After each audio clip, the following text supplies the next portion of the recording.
right. Welcome, everybody, to Humanity's Values. To be perfectly honest, I have no idea entirely where this conversation is very much going to go, but it promises to be a lot of fun.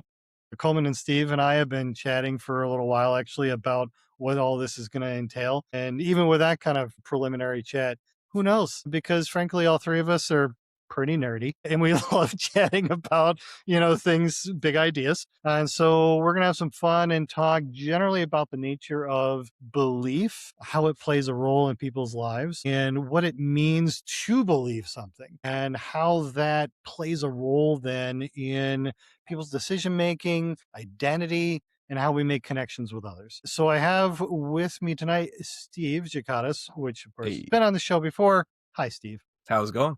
Good. Steve really doesn't need an introduction. Nobody does here. If you are cluing in, frankly, you know all three of these people because, well, my audience is kind of small and everybody knows everybody at this point. It's growing So though. it's growing. This will launch it into the at least lower stratosphere. Steve, you have a book. How can we promote you? So tell us a little bit about this fabulous book. I've read it. Go out and get it. It's fabulous. I gave it 5 stars. So what was the inspiration behind it? Well, thank you for giving it 5 stars and lying for me. That's awesome.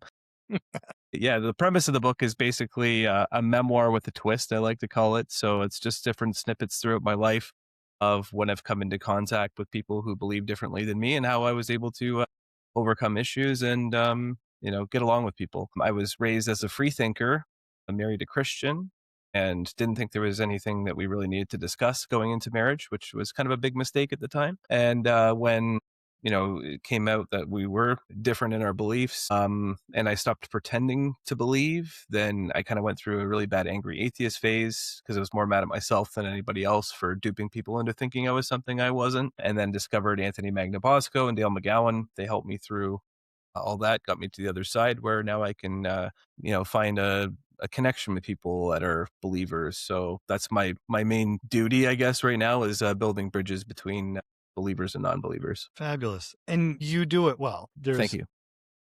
I think, in fact, there was a piece there around the angry atheist phase, which I swear anybody who's raised in, especially the more fundamentalist, just has that period. Mine hit because, I deconverted nearly 2 years into a Bible school. And so the anger about it couldn't come out too strongly publicly. And so instead I just made, snarky signs on my dorm room door, which are thinking back on, wow, I was an idiot, but hey, we all go through this stuff. Yes. So Steve, going to be fun to tackle some of those things about the nature of belief then in your life. Coleman is the fabulous and frankly far more professional looking of all of us here on his channel, Think This Through, which is a fantastic show delving into a lot of different topics that we all need to think a little bit better about.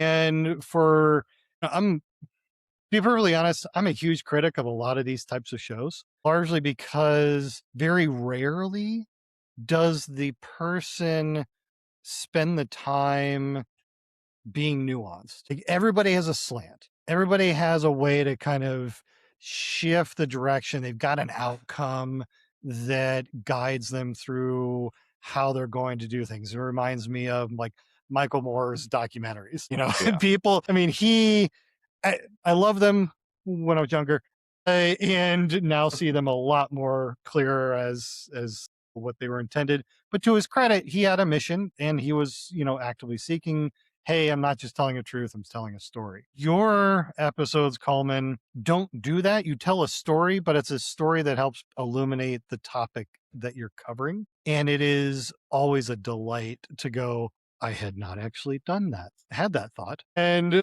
undoubtedly also, wow, I need to do some more research because I am very interested more in what you've already covered, and you do it just really well. So Coleman, yeah, thank you for Thanks. showing up. Thanks. I appreciate that, David. And I was also a fan of Michael Moore when I was younger. And I totally get that. And I'm sure I do it too. We all have our biases. We all have our perspective, right? every person on this planet has their point of view. I have my point of view, but I'm trying my best. I really am trying to listen to different sides on my show and represent the truth as best I can. That's really what I'm trying to do, and have fun with it. Mostly have fun with it. Like, I'm just, because when I got into this, it was because I was getting out of something else. We're gonna get into it, right? We're gonna have a Yep. conversation about the weird stuff that we all used to believe in. Yeah. And I'm hoping that I'm gonna take the prize tonight for the weirdest beliefs Mm. that somebody has held. But we'll see. We'll have a little friendly competition for who believed in the wackiest shit in the past. Very But much yeah, so. people can check me out. Think This Through channel on YouTube. Absolutely. Definitely. And that link and the links to Steve's book and anything else Steve's got, all of this is going to be wherever this is posted. So obviously go to that, kind of scroll down. It's there. The links are there. And yes, your humor in your shows is always painfully delightful. It's a lot of fun. Yeah. So back to I'm very curious as to where we're going to go as far as who's had some of the weirdest stuff. My brain is supplying me all sorts of examples right this second. So we're going to have some fun with that. So then how about starting us off, Coleman? Some of your history, like you said, you started with these videos, you said, coming out of things. Yeah. And it reminds me a little bit of the old story of, like, being as a mental health therapist that I am, the old story is like everybody comes into therapy to be one because they have, a dark, twisted past. Mine is not that twisted, but still, there is that little bit of like heal thyself messaging that tends to inspire career trajectories. So, what was the inspiration for your show? Okay, you want to know my dark, twisted past? Buckle Bring up, it. guys. Bring it. Let's go. Okay. So I was raised as a pretty nice guy, I think. I raised by pretty nice people. I don't have a religious deconstruction story like a lot of people in this community. I was not raised particularly religious, and just raised a nice liberal guy, went to a nice liberal arts college, and cared about things like the environment, and naively thought when I was younger that I was going to make a difference in the world and do something to better humanity. And what happened to me, this weird twist that happened in my life about 10 years ago, is that I got sucked down this sort of conspiracy grifter rabbit hole that led me in a really radically different direction than I thought I was going to end up in. And when I came out of it, and I will get back into it in just a second, but when I came out of it, I was really pissed off that people are out there taking advantage of people's ignorance, twisting the truth, grifting, and selling misinformation. And I wanted to push back on it. And that's sort of how my show was born, is me, first of all, working through the weird stuff that I used to believe in. Actually, so one episode at a time in my show, I'm sort of therapeutically looking back at strange beliefs, whether it's UFOs or sun gazing or homeopathy or chakras or crystal healing. All of that stuff is fair game for me because it's all stuff that I used to at least entertain. As that sounds fine. Like, people in my circles believe in that stuff. Sure, why not? I have no reason to disagree with any of that stuff. So partly on my show, I'm debunking stuff, the classic debunking, but also also looking at the grifters who are peddling the misinformation and profiting off of it. And shame on them. So there's also that part of it. But I'm doing this in all humility, saying I fell for this shit, and I fell for a lot of shit, and maybe other people out there have too. And let's work through this together. Let's try and figure out what's real and who's being honest and who's trying to make a buck out of selling some fad that's just complete bullshit. So, right. The rabbit hole that I fell down ended up being what turned into QAnon after I got out. And so it was a it was a cluster. It was not good stuff. And the fact that I got sucked into it looking back, partly it's because I had no solid foundation for what I already believed growing up. And so when people like, I felt like I was a good person, I felt like I had good opinions and good values. But when somebody came along and said, well, I have the truth, and very confidently said, you know, facts don't care about your feelings. Listen to me, listen to my philosophy. You know, I've got the facts, and very confidently presented. And I'm thinking of people like Jordan Peterson, Hmm. who just very confidently spews this word. He's sort of like a verbal salad shooter. And What do you mean he by believe? room with us now. Well, and there was something there you mentioned around one, that level of confidence that I mean, it's almost a prerequisite for a grifter, but it's also a prerequisite for, not to put too fine a point on it, but it's a prerequisite to hold any idea. Like when we say, I believe X, there's at least some part of us that must be able to say, I believe this is what I think about the universe, at Hmm. least in some small part. So confidence, while on one hand is, that a universal requirement, on the other hand, there's confidence that then goes, well, wait a minute. Now that I've said this, I'm not really big on questioning what I've already said. Right. And now you're in the process of having come off the other end of certain things and said, wait a minute, and still confidently, albeit in a now more critical eye, softening that, saying, okay, wait a minute. Yeah, there was some confidence around what some of these things were being said.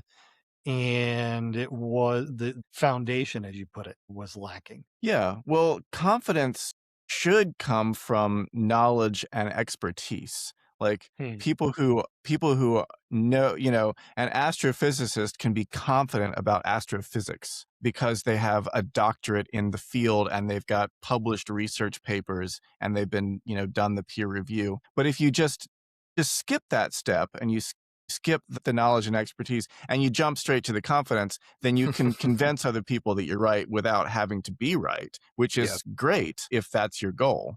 And Mhm. I think sort of underlying all of this for me, my motivation is that scammers and grifters just piss me off. Yeah. And it's like Dave, I think you mentioned in your article, it was Williams was talking about like Mm. what's that effect called where people think that they have knowledge outside of their range. I Well, don't know why it's escaping me right now.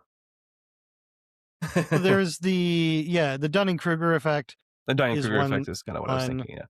There's some questions about the extent of it, but, about, the extent to which it is actually prevalent. But, it's still, I think it clues into, because I'm right there with you, Coleman, as far as like confidence should be based on. I think part of it is here is where the time taken to have that expertise, the time taken to gather those skills is not something that most people have. Well, in fact, really nobody has the capacity to do it with everything. I mean, and it's so, Steve, you're mentioning the article. It's something I recently wrote about the nature of belief, which kind of actually sparked reaching out to the two of you and having this conversation.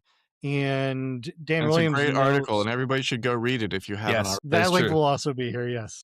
I posted it on Facebook too, so people can find it there. Fabulous. And so, yeah, so in the reference there of going, like Williams was noting that and he does this in part of his other article that I was referencing, is that we do have that short term. And so we gravitate then towards people who do sound confident, and it reminds me a little bit of like that old thing around like people these days in education. They need to learn how to think, not what to think.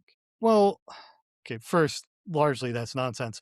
But two, it's nonsense precisely because you kind of have to know what to think at times in order to then be able to gauge how to think about certain things. And so the line between the two, we're not blank slates. Thank you, Pinker. We are coming to this world with certain ways of evaluating things that are not necessarily, certainly not scientific. That is a created enterprise, very powerful one, but it came later. We didn't come out of the evolutionary soup quoting the scientific method.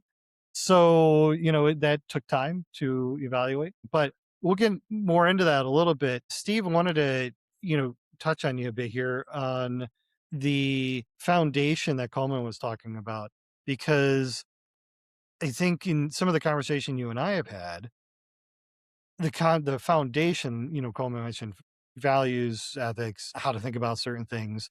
And as a humanist chaplain, is that where you draw some of that foundation, or how does that foundation kind of language work with you? And for instance, like, you and your spouse, when you've been having these conversations that suddenly you went, oh, shit, we actually do need to talk through some of these things. Yeah, so I just want to make a clarification. I'm not a chaplain. I'm just an officiant. Sorry. Yes. Yeah, no, that's Yes. okay. Yes. Yeah, so chaplains are more like they deal with, you know, people on a one-to-one basis, kind of like like a chaplain would. But like for myself, I'm an officiant. I do weddings and funerals and that type of thing. But I do have like peer support experience because, that's how I met you, is through RFR.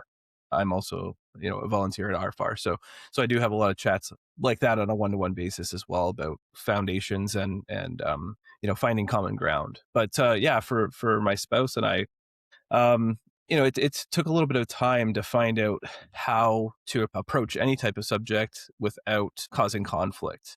And I think that what we originally, I'd read the book by Dale McGowan called In Faith and in Doubt, and it's about interfaith relationships. And one of the tips and tools that he says to do is to do comparison charts. You can say, what's the positives to having someone in a relationship with you who is a different background or faith or worldview, and then what are the positives and what are the negatives. And I was able to discover a lot about what similarities we had in that. And the same thing you can do with like a word cloud. You can just start stating things that you appreciate about that other person, or say about your family and your relationship, and make a giant cloud of all these words, right? And you could just see the commonalities that you have and the shared foundation. So I came to the conclusion that I agree with my wife on about 99% of things. We just disagree on one thing, which is very unimportant, and that's where the universe came from, because nobody really knows. So what's the point about arguing? What's the point of arguing over where that comes from when the rest of our values are the same? And how does that even impact your daily life, where the universe came from? Right, exactly. Yeah. Right. And like, I mean, it doesn't work for everybody, because there are certain relationships where it's really important that you believe the same thing, right? There's a lot of fundamentalist people out there that say, we can't be unequally yoked and things like that, right? So it just depends on who you have as a spouse or as a partner. But we were able to find common ground and move forward that way. But it doesn't work for everybody, that's for sure. And that is something that you touched on in your article, David, is that, people's beliefs um, don't always match their actions, Mhm. or their expressed beliefs don't always seem to impact their daily lives. And you gave the example of QAnon people, like, why aren't they all shooting at pizza restaurants if that's Right. what they actually believe? And,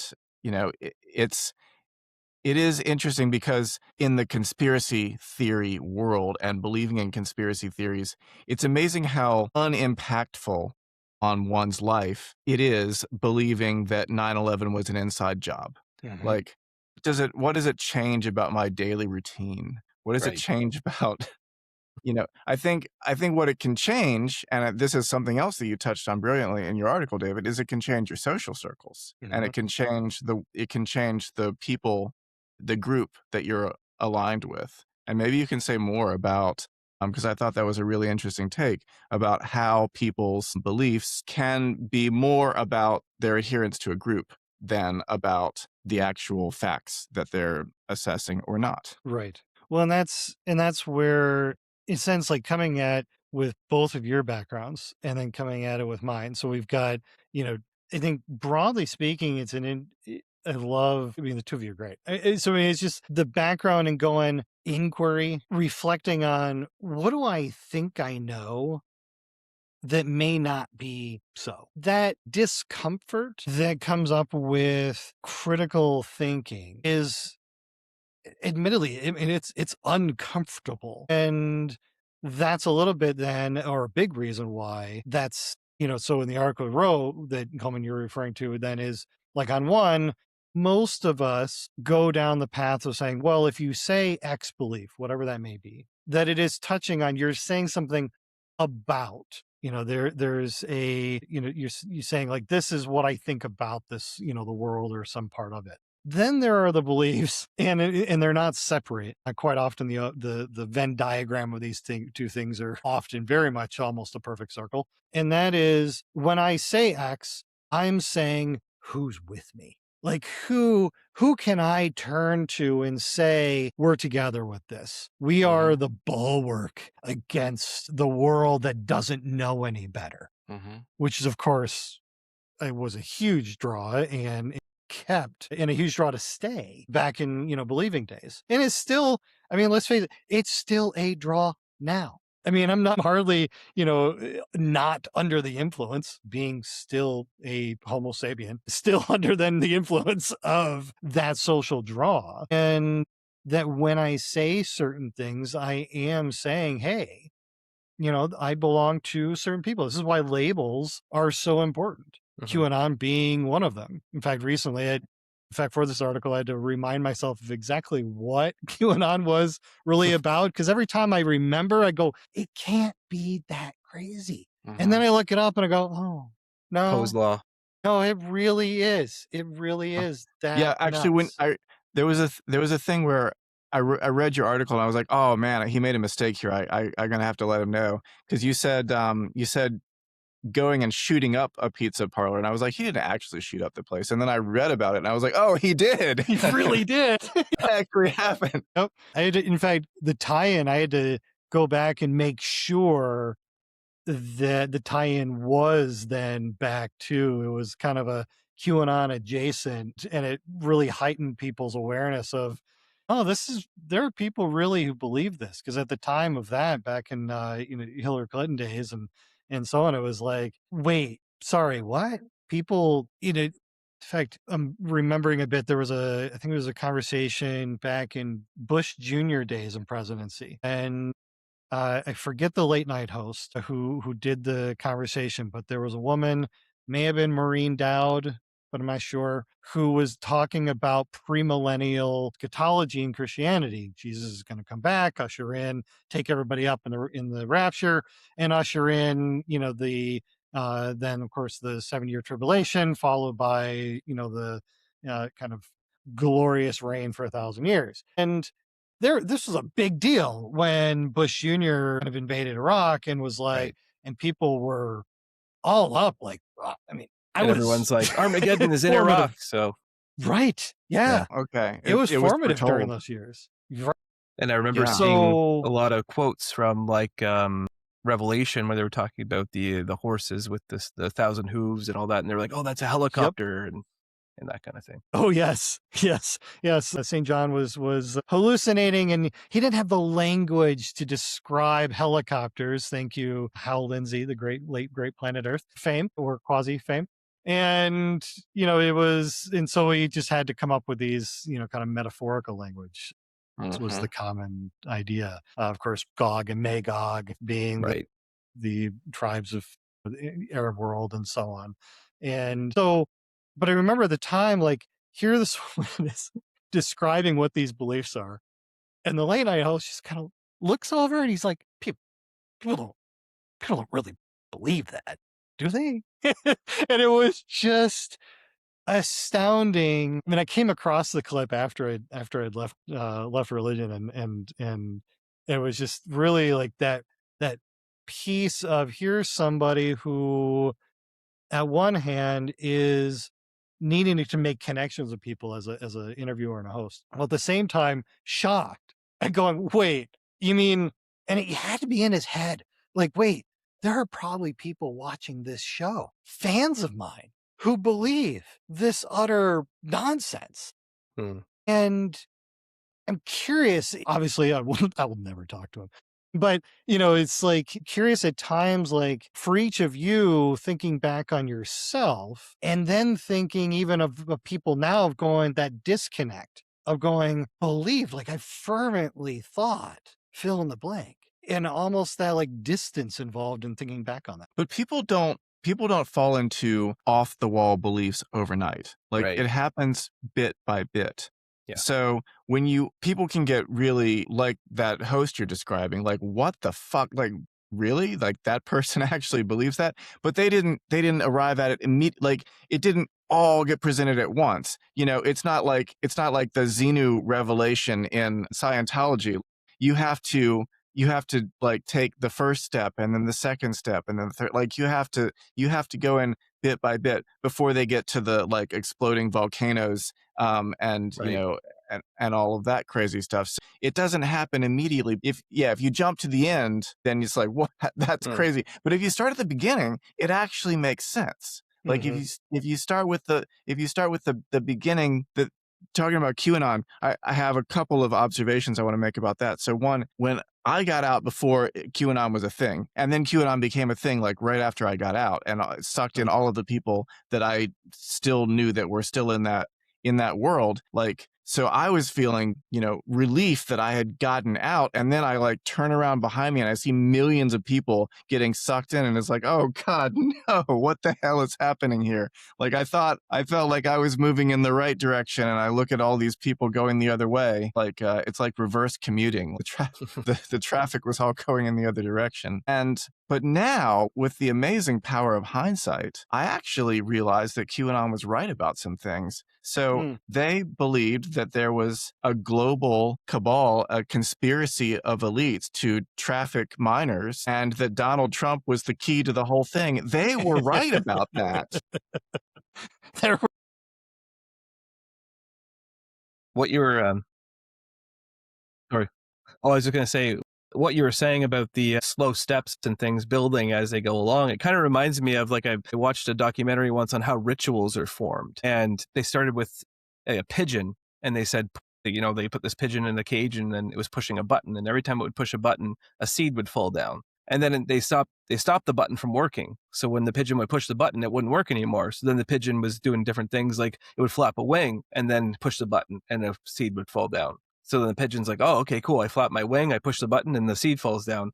And by the end of this chain, it was doing like the hokey pokey, turning itself around, kicking the cage, hitting the button, and then a seed would pop down. And all of a sudden, a ritual is created. So that's kind of what it reminded me of what you were talking about there when you're building in step by step into this thing. You don't believe the thing right off the bat, but eventually you do take on that full belief. Okay, so that one, totally stealing that story there for the future. But I love it because one, it does touch back on what Coleman was saying around the iterative formation that happens. But also want to note that what was the bird getting?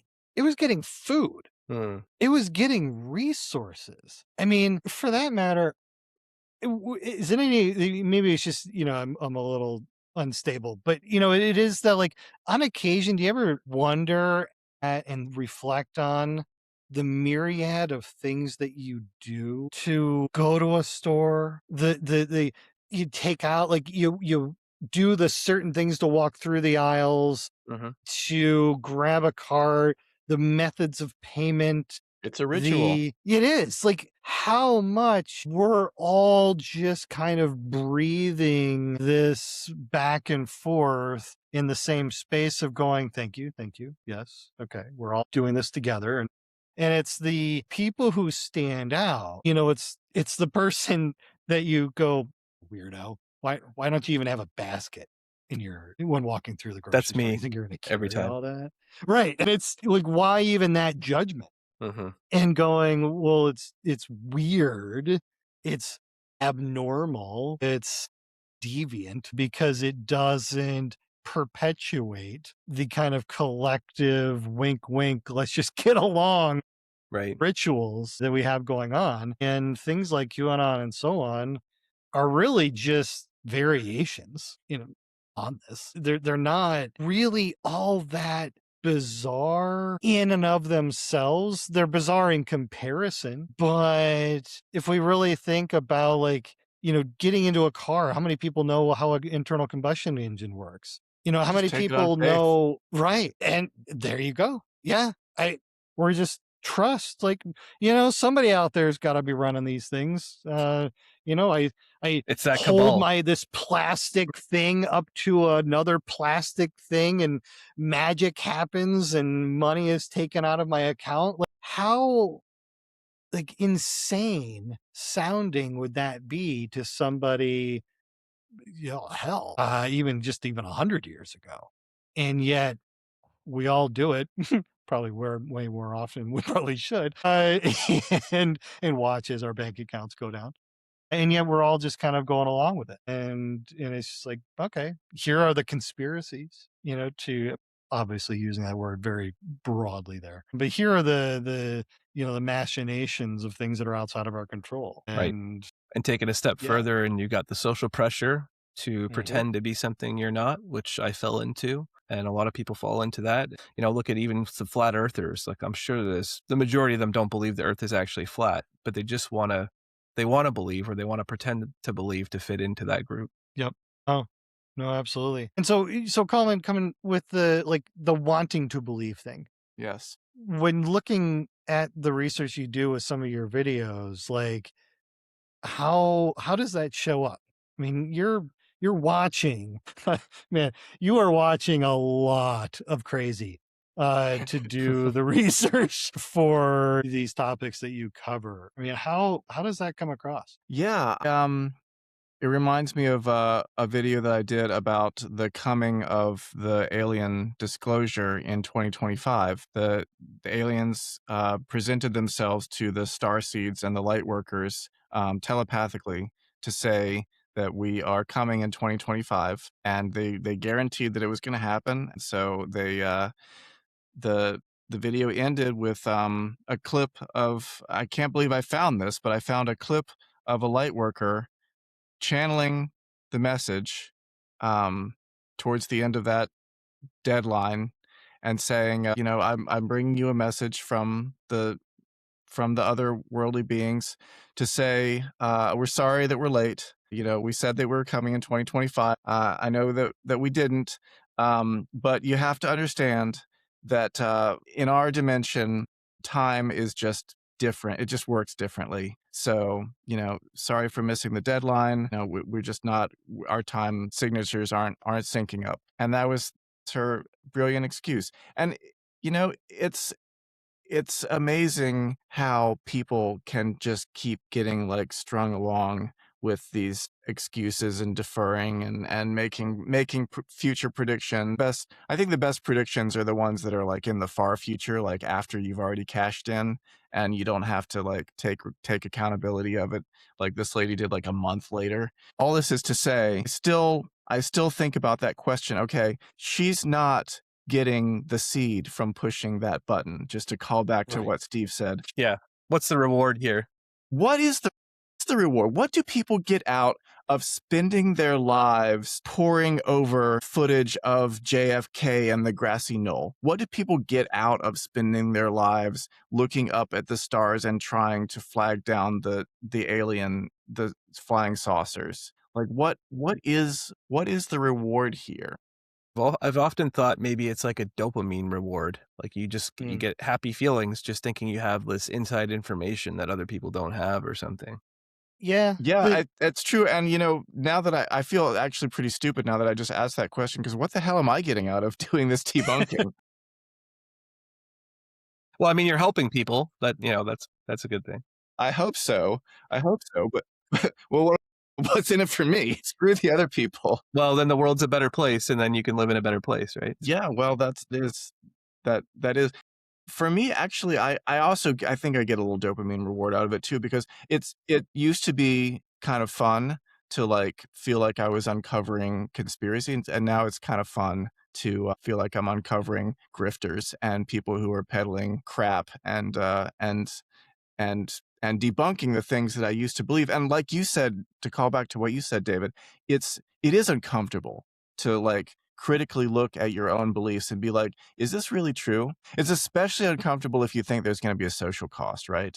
Because Yes. that's the real That's what I think keeps people from asking those questions a lot of times. For whatever reason, I mean, I had already paid the social cost. Like people who were in that movement had already said to hell with me. I'd asked one too many questions, and they basically shunned me from. I got banned from the Facebook groups and all of that stuff just for saying just for trying to like they this was the facts don't care about your feelings crowd.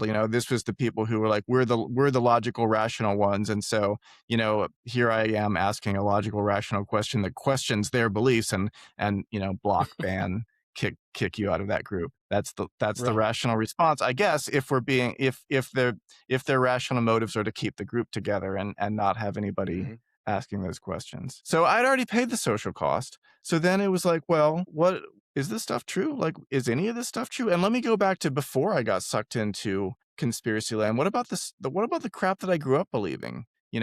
Are psychics real? Does alternative medicine work? Should I go to the chiropractor? Like, what? Let me look at that. And I have, and it's gotten less and less uncomfortable as time has gone on, because I think I'm just comfortable with the fact that now that I was an idiot, and maybe there's like maybe it's an ego boost to like beat my old self down and feel like I'm less of an idiot now than I was before. Well, in fact, that tying that back into Steve's thing around dopamine, which is, and of course, dopamine's the big, heyday these days. It's like, everything's getting that dopamine, hit. And of course, the difficulty is this is where the pop psych, things come up, and how easy it is to simplify things to the point of often perpetuating old assumptions, and that dopamine itself does not make you feel good. So dopamine Makes me is feel good to the know that. right. It And actually makes me in sad to fact, feel that, to know that.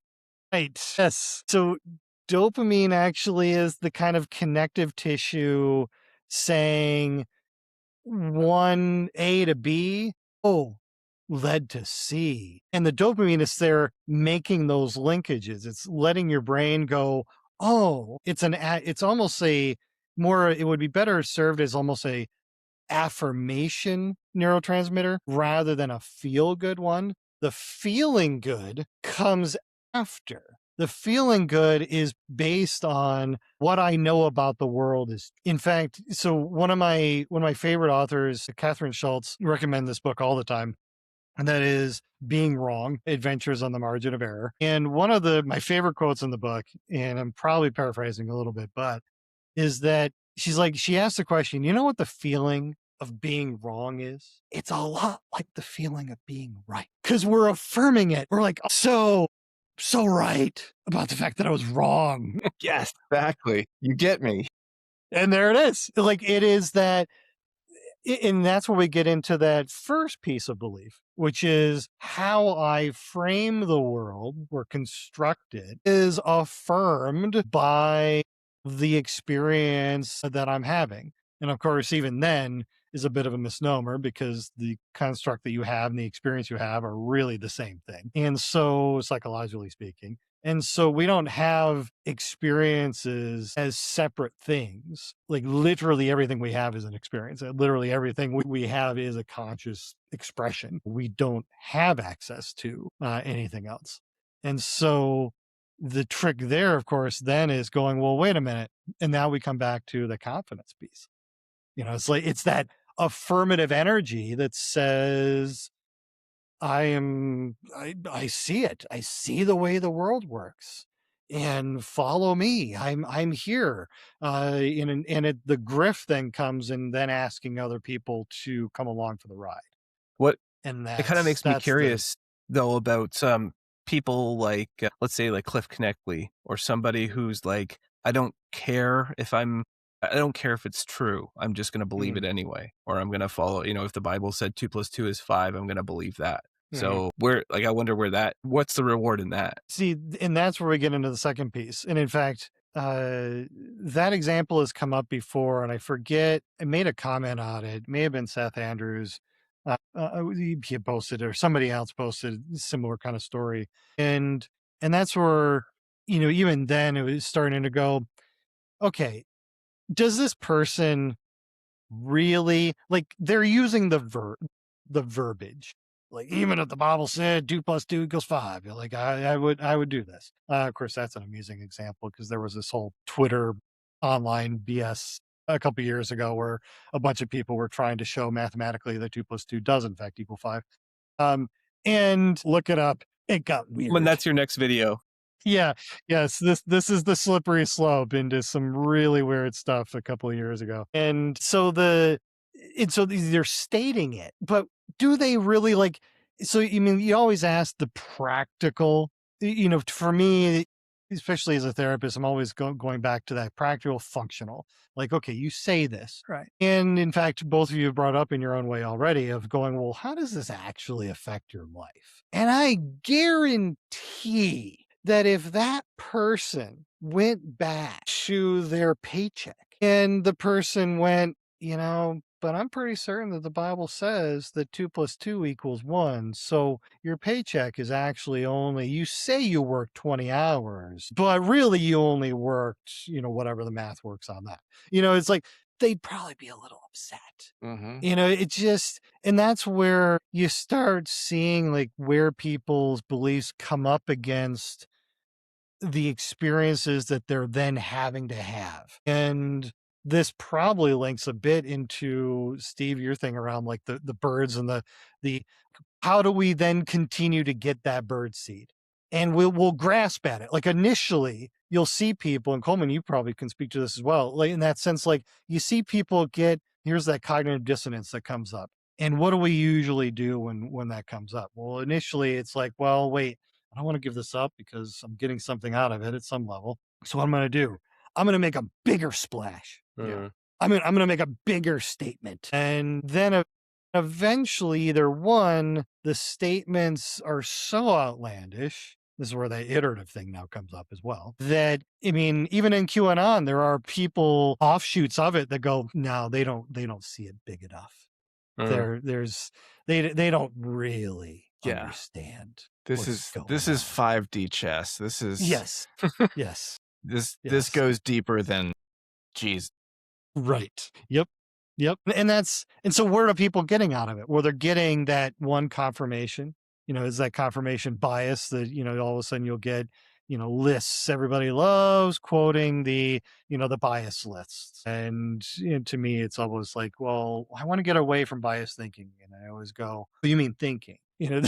There isn't a difference. The only subtlety is the degree to which you've slowed down enough to hold everything as much as possible that you Right. are stating lightly And enough to go, I could be wrong. yeah. And I think the sunk cost fallacy might play a part too, right? Because you put a lot of time and effort into this and you're like, oh, well, I really hope it's right. And if it's not, then I put so much time and my money and my effort and I moved my family across the country. Like, they just put a lot of investment into it. So I think sometimes that might be part of the payoff is to say, I'm going to keep putting money into this and keep putting my time into this and hopefully something will, come out. Yeah, and I actually read that article that you linked by David Pinsoff, and he talked about the sunk cost fallacy and other Oh, cognitive errors as well, and said, well, actually, they serve a pretty good evolutionary purpose.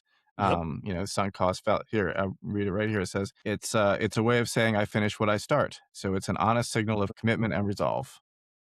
huh. Yep. Yeah, that makes sense. Even confirmation bias. I know what I know. I know what I see. I mean, this is why it's like the bias is, or in fact, there's a fascinating paper out there that really kind of brings all of these so-called separate biases and basically boils them down to a couple. That cognitively speaking, it's just really all variations on confirmation.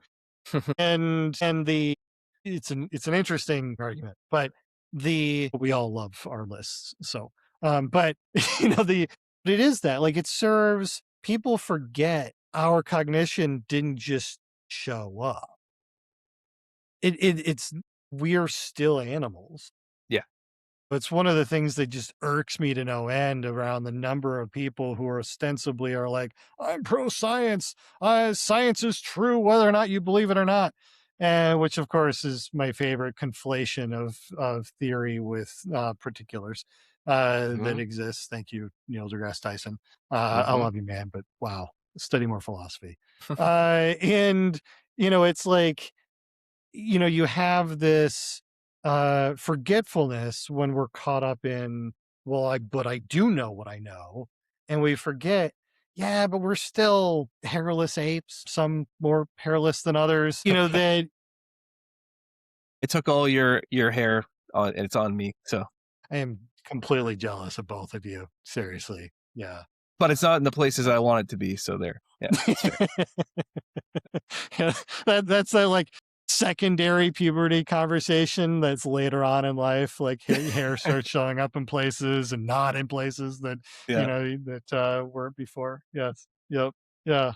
So so that so that brings up a little bit, I think, then for like what were the two of you getting? I mean, you look back and you go, well, what was helpful? What kept me? What did I appreciate about holding to, at least verbally, the things that you did? Yeah, it's really hard to kind of go back in time and think that, but there's a part in my book that I mentioned. I went to this kung fu camp, Hmm, and I love this it was story. actually run by like Christian evangelists, and it was the weirdest thing ever. But it was these old white people that were doing kung fu, and afterwards they would have us go into a separate room, which they lived in the dojo, and they'd have like a fire in the middle of the living room, and they'd say, write your sins down on a piece of paper and burn them and breathe in the smoke to cleanse your soul. And I'm like, I don't even know what they're talking about, because I didn't really have a background in religion, although culturally Christian, because I grew up in rural Canada where it is very Christian. So I just wrote down, I wish I was better at kung fu or something like that, because I didn't know what to write. So I burned it and I breathed in the smoke and did the things. And I thought this is just some kind of cool kung fu ritual, not knowing that they were also building a temple in their backyard to welcome Jesus to come back to a little town in like north of Toronto in Canada. And when they first told me this, and I was heading home afterwards, and I'm thinking like, you know what? I'm going to be part of something important here. Like, this is really cool. Like, I'm going to be like Neo from the Matrix. And then like, it was just like this really cool feeling like, oh, Jesus is coming to like my little town. Like, this is so cool. And then I'm like, as I'm thinking about it later on, I'm like, this is really weird. And I don't even know why they would think this in the first place. And I need to get the hell out of here. Nope, Yeah. most definitely. Yeah. Yeah. Coleman. For me, I felt like I was part of a group that knew something that everybody else didn't, and that I was getting smarter and more knowledgeable about the world and had a better understanding of things that and also it was the same sort of thing that I have now. I guess I haven't really changed, is that I felt like I was learning how I had been wrong before. Mm.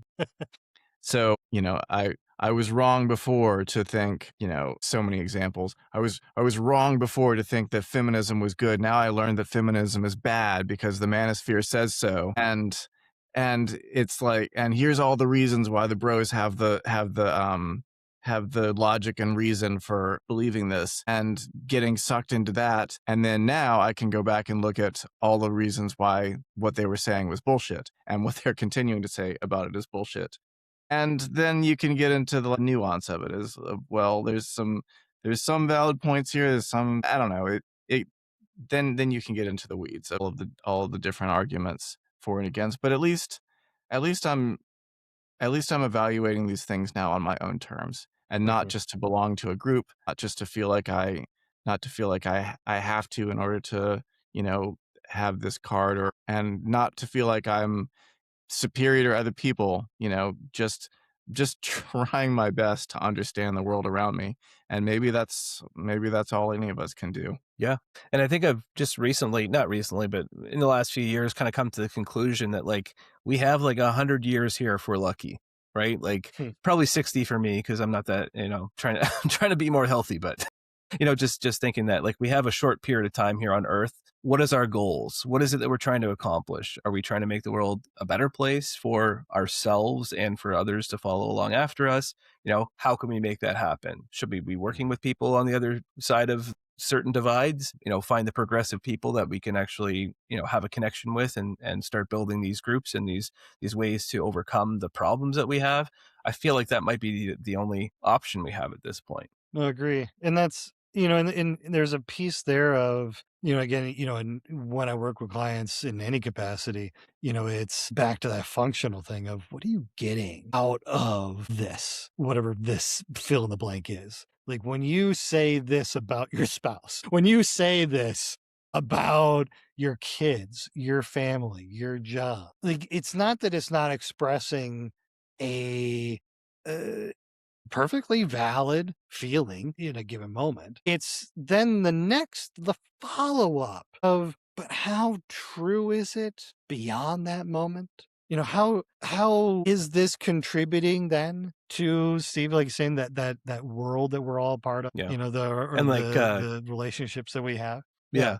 And like what Coleman said before, like, how does it affect me? What is Mhm. this other person doing? Is it affecting me? How is this other group affecting me? Is it affecting me at all? Like, should I care about this? Should I care about a certain, I don't even know, just there's certain issues that come up and it's like, I don't even know if I have an opinion on this because it's really not affecting me and my family and my greater circle. And how much emotional investment do I want to put in something? 100%.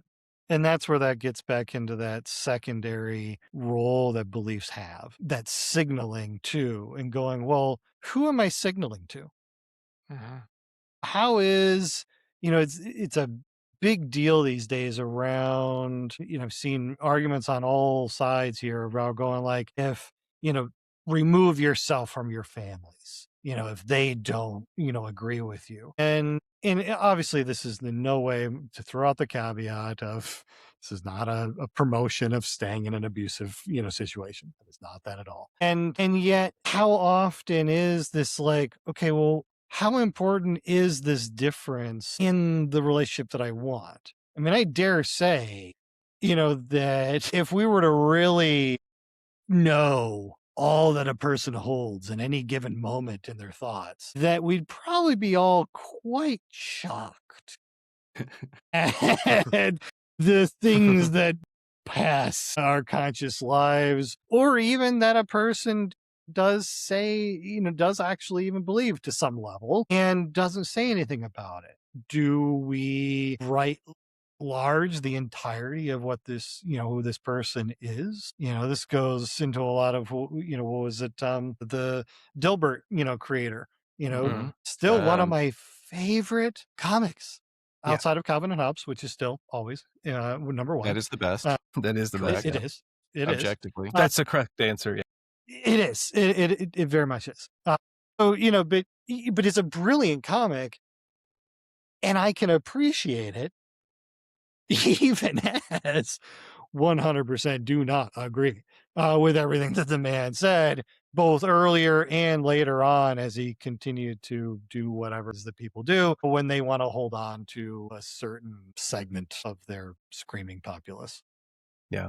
And that goes back to the very beginning, David, when you were mentioning how much you appreciate that Coleman goes into the nuance of Mhm. different ideas. Because the nuance is kind of the thing that I like to point out to people, that there's nuance to everything.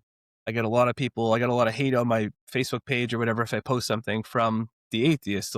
They'll say like, oh, you're being too generous or too lenient or whatever.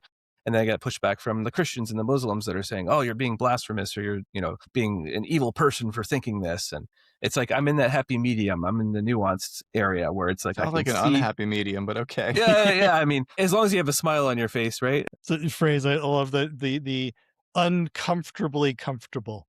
Yeah. It's that Yeah, tension point. This is why I don't think that cognitive dissonance is actually a bad thing. I think it's something that in many ways we really should actually cultivate and be able to just sit there and go, I mean, maybe, and again, because and part of that is then to acknowledge I can hold a lot of these different things and not all of them inform everything I do every day. We get caught up in this whole like, I need to be pure in everything I think, in probably in small part because we're literally shouting everything we think online as if, that's important. And I know the irony of saying that right now, but it is, we caught up in that and it's kind of going, yeah, it's okay. You can be full of shit. I'm undoubtedly, thinking things even now that in the next week or so. In fact, shoot, just researching a paper recently. There was a couple of things just in the last 48 hours that I was like, yeah, no, I need to reword how I say that. That was not entirely accurate in how I've been, presenting this idea. And Yeah. so, it's like, it's okay. It's fine. Constant state of learning, right? Right. But Right. yeah, talking about how our beliefs don't always impact our actions or our lives. So, where I used to live, I had next door neighbors and we got along great. Our kids got along with each other. They were into organic gardening and we would have like barbecues together sometimes and go to the neighborhood functions and I feel like we agreed on like everything in our kids went to the same schools, like agreed on everything in our lives that was practical. But one thing that we very much disagreed on is that they believed that our nation is in a civil war where the Democrats need to be defeated Whoa. because they stole the 2020 election Mm. and they like stayed up all night going to the cyber security symposium with the My Pillow guy about about how the election had been stolen and how the civil war was imminent. Did it affect our lives? I don't know. Were they looking in your windows at night? I hope not. I ended up moving away before they could take up arms against me. So I guess that's good. I didn't stay to find out.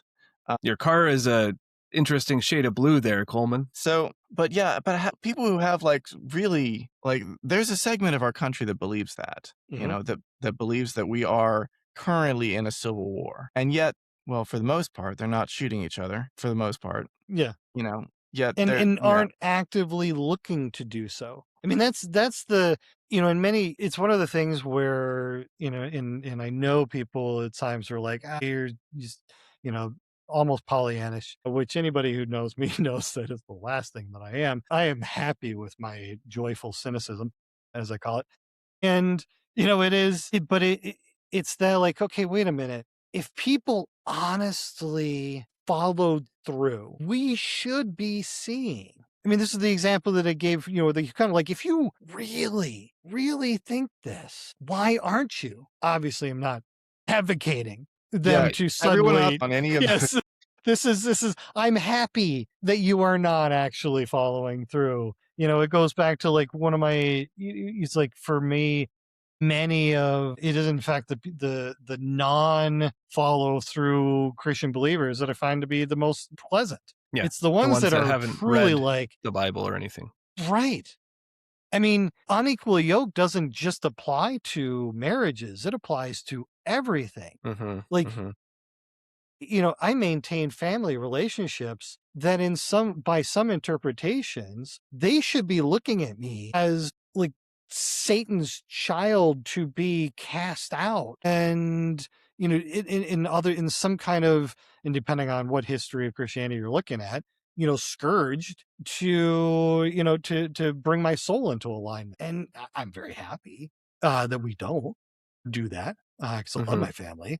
But at the same time, he's kind of like, no, I'm really happy that we've kind of, that beliefs are layered, that what you say and what you adhere to in one sense is also then supported and, underneath it, if you want to start doing that kind of analogy, metaphor, by other things. Like Mm-hmm. we all just still have this generalized agreement that broad-based principles of a liberal society that we're okay with.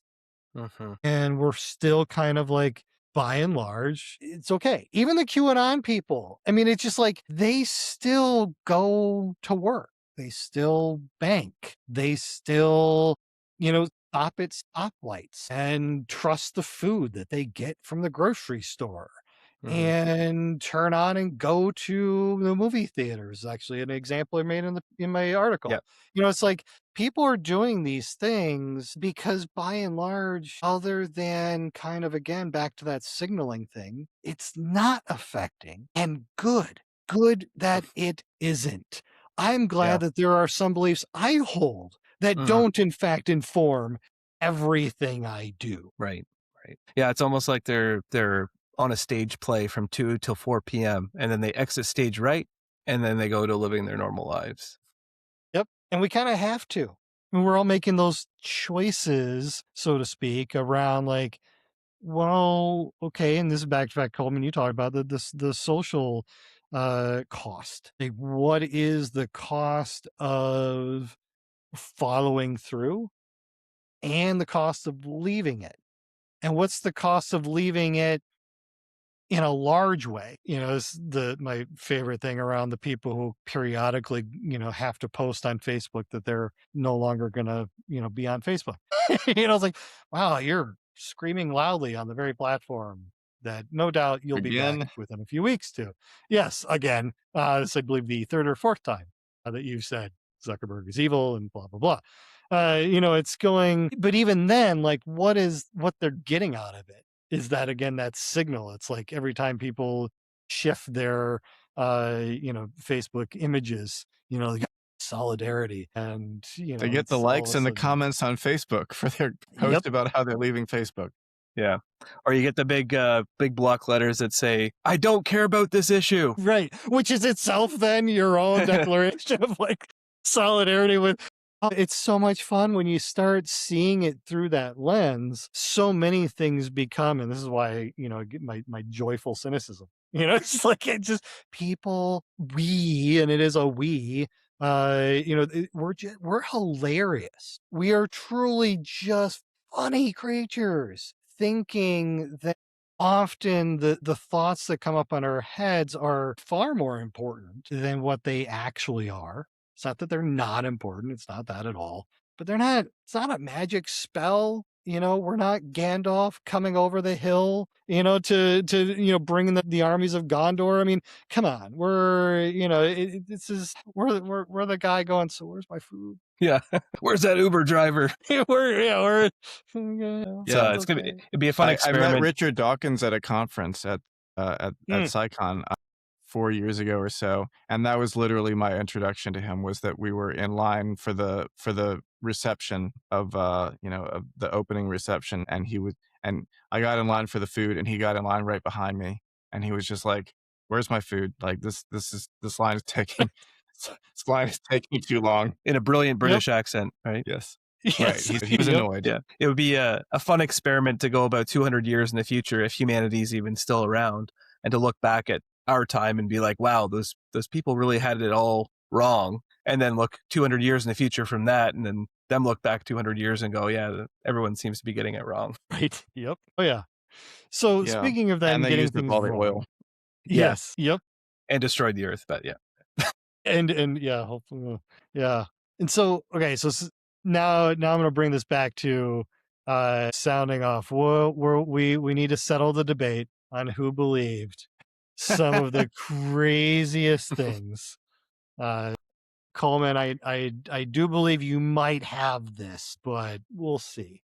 Okay, well, let's just go around until we don't have any Do more. the ante. Yeah, you All right. gotta cards on the table. All right. Okay. All right. I'm gonna start the bidding with Start the bidding. Yes, thank you. let's start the Nice. Okay. Okay. All right. So alien dictions, I Steve. also believed that.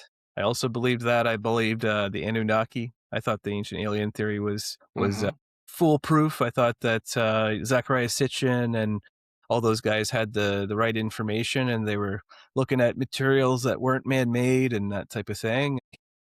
yeah. Okay. Okay.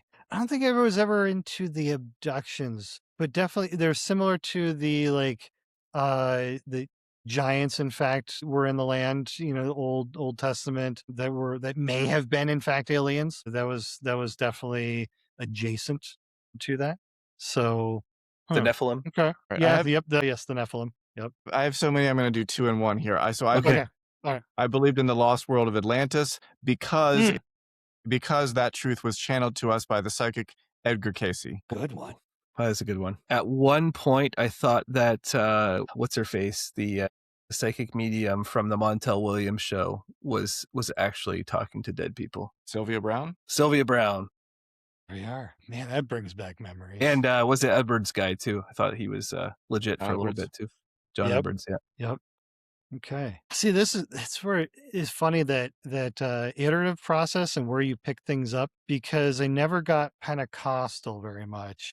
So getting into like the Benny Hinn's of the Pentecostal movement, where they were going to raise the corpses out of the TV, through the power through TVs. But going forward a little bit, then definitely believed in young Earth creationism. Was Okay. very much Really? Wow.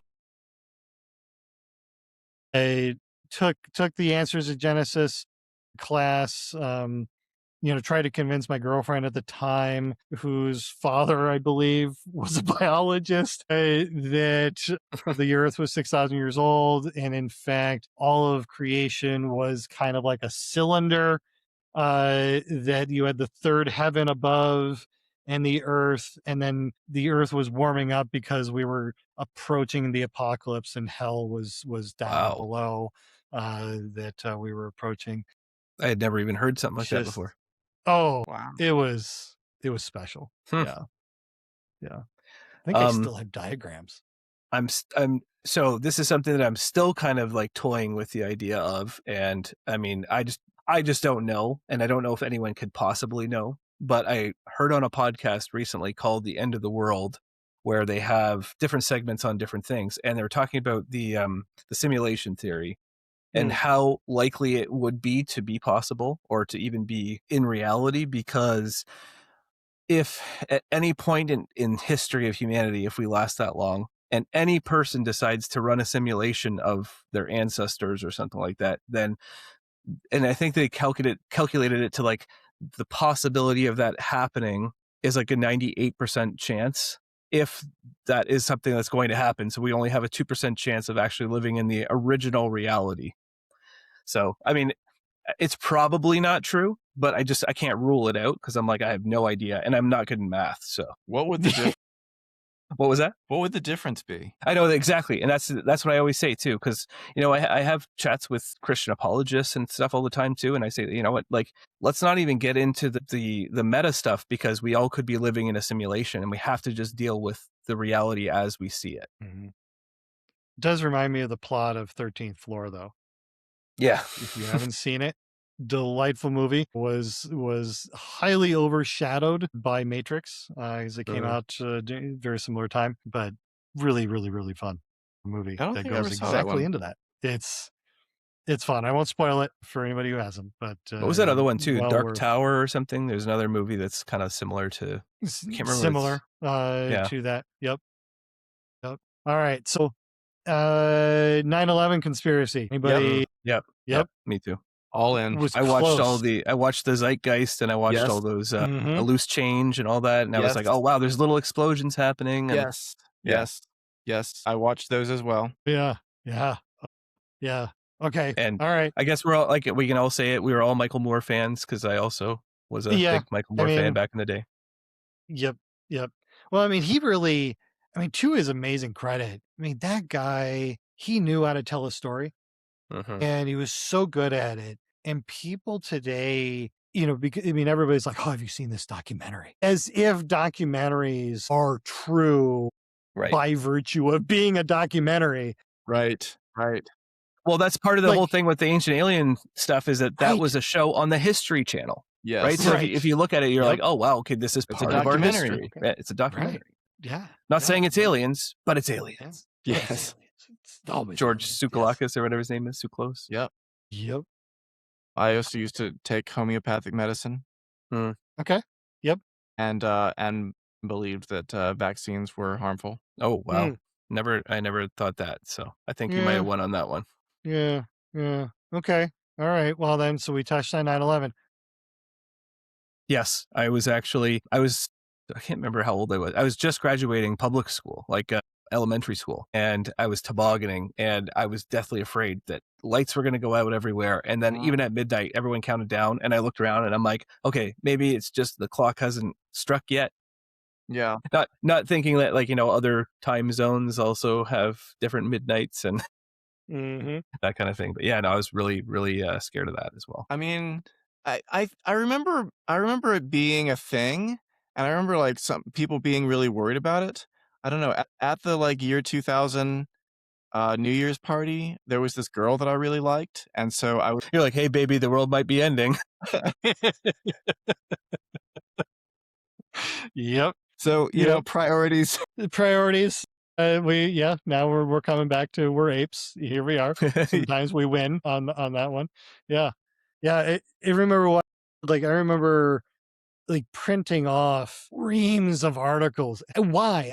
I have no idea. Like I look back and like, why did I had a folder like 3 inches thick of like articles about what was going to happen around it. It's not like I read them again. Like I have no idea why I was printing them off. I don't know. It was a Because the complete waste of computers were paper. going to stop working. Well, yeah, so I could document the fact that I knew this was true when everything They can be failed. like, I told you so. Yeah. It was a Yeah, the manual for Y2K surviving Bible the was being printed. post-apocalypse. Oh, yeah.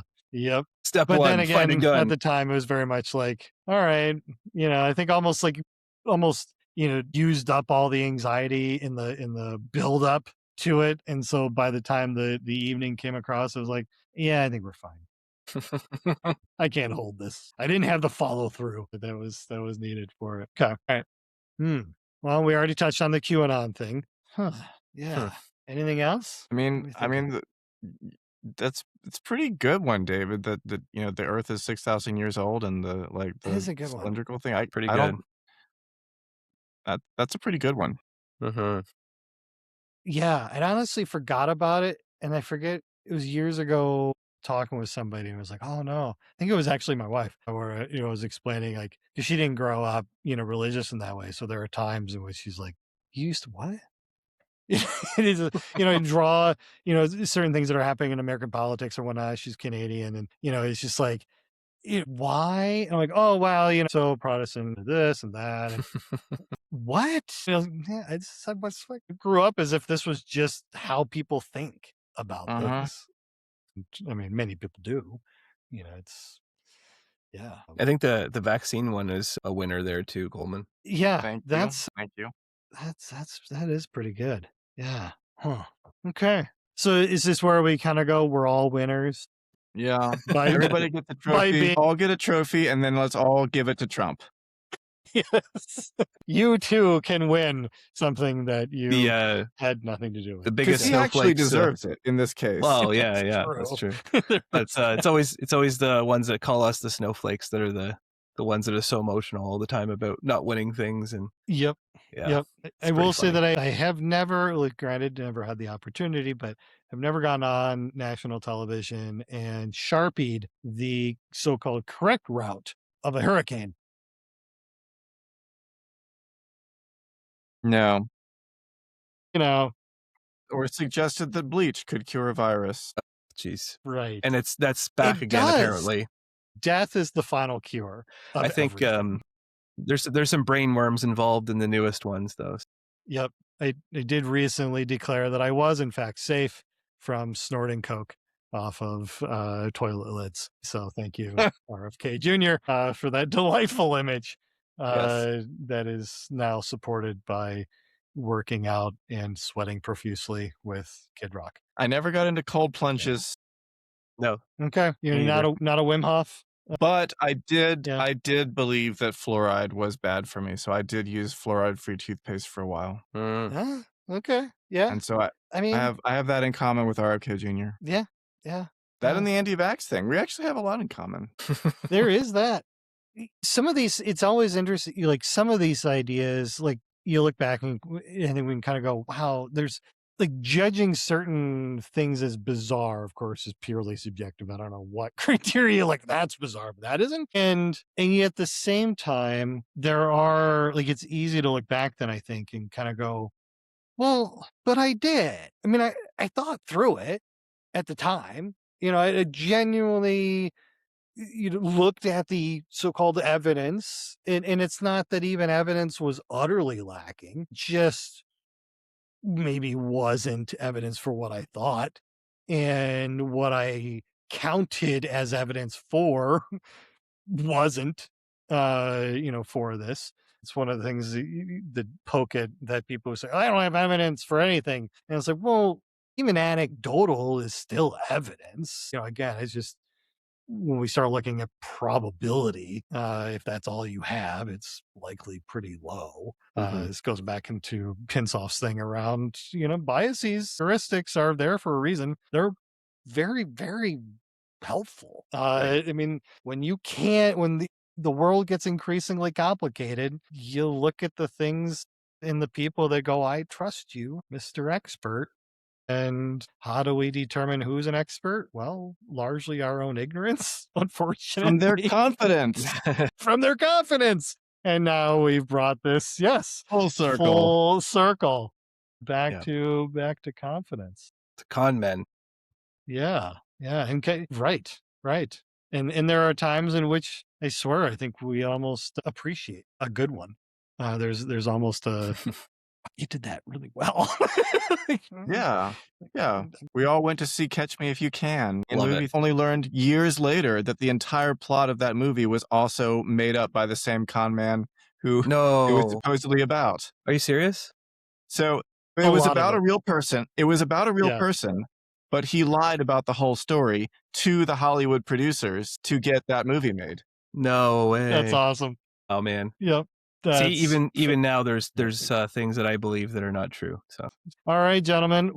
So a sign off. What any last thoughts concerning the nature belief and how you're living your life now with the acknowledgement of, hey, I've been really yeah, I mean it's one of the things I always mention at the end of my presentations, and I think I even mentioned this quote in my book. But Maya Angelou always said, "Do your best until you know better, and then when you know better, you do better." And I always try to keep that in mind. It's like, I might not have the information, the correct information. When I find out what the correct information is, I'm going to use that information to my benefit or to the benefit of everybody else as well. nice. Yeah, and I think that's a good counterpoint to the cynicism of saying that, all of these biases and being wrong is okay because it's self-serving and it's adaptive behavior and yet here we are talking about how we can be better and how we can correct our mistakes, and there's people that actually want to do that, and and the people watching this hopefully want to do that as well and are not the ones that are going to go out and enact the civil war. So let's let's not do that. I'll end with Let's that. not do that. Yes. Well, and I I think we like can all that agree point. on that. Yeah.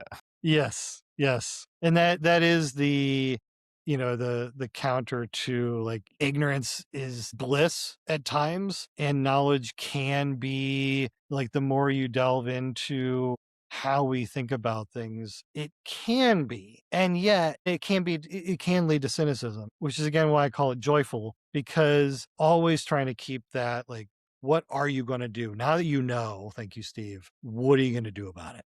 Are you going to acknowledge, hey, yeah, all right, I made a mistake. What am I gonna do about it? Am I just gonna say, use that same kind of go down the road of indifference, or instead make delightful shows and have wonderful conversations with people to kind of go, yeah, well now we know. Let's do better. And write a book. Absolutely. And write a book. Because it definitely helps. It does. Definitely. Gets it That all out. is on Yeah. the agenda. Nice. On the life Nice. agenda. Great Well, talking to you gentlemen, both. thank you, Steve Yeah, it's been Coleman. This awesome. has been it's been a lot of fun. All right. The odds are, if people clamor, we'll do it again. Great. It'll be Awesome. good. Great. Cool, Sounds cool. good. All right. Have a good night, guys. Have a good night. Thanks. You too.